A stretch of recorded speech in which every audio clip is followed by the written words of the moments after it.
नांदेड जिल्ह्यात गेल्या 8 ते 10 दिवसांपासून पावसाने दडी मारल्याने बळीराजाच्या तोंडचं पाणी पळालंय। अल्पशा पावसावर जिल्ह्यात सुमारे 80% पेरण्या आटोपल्या खऱ्या, मात्र आता सोयाबीन, कापूस आणि हळदीची पिकं कोमेजून चालली आहेत। ज्यांच्याकडे पाणी आहे ते शेतकरी तुषार सिंचनाचा आधार घेऊन सोयाबीन वाचवण्यासाठी धडपडत आहेत। पण पुढील 4 ते 5 दिवसात जर पाऊस झाला नाही तर ही कोवळी पिकं करपून शेतकऱ्यांवर दुबार पेरणीचं मोठं संकट ओढवणार आहे। 5 एकर बॅग आहेत, सोयाबीन 5 एकर पेरले, कापूस 3 बॅग आहेत, हळद 2 एकर आहे। पाणीच नाही रे, तुषार लावा लागाले, सर्वांनी कापसाला द्यावा लागाले।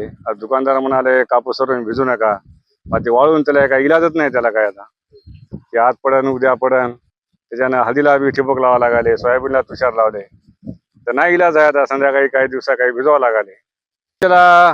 हो, तरी पण एकरी म्हणलं 10-12 हजार रुपये खर्च आला।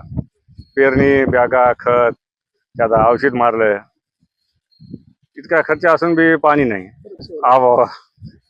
मग ते काहीच खरं नाही तुम्हाला पेरणी आल्यानं।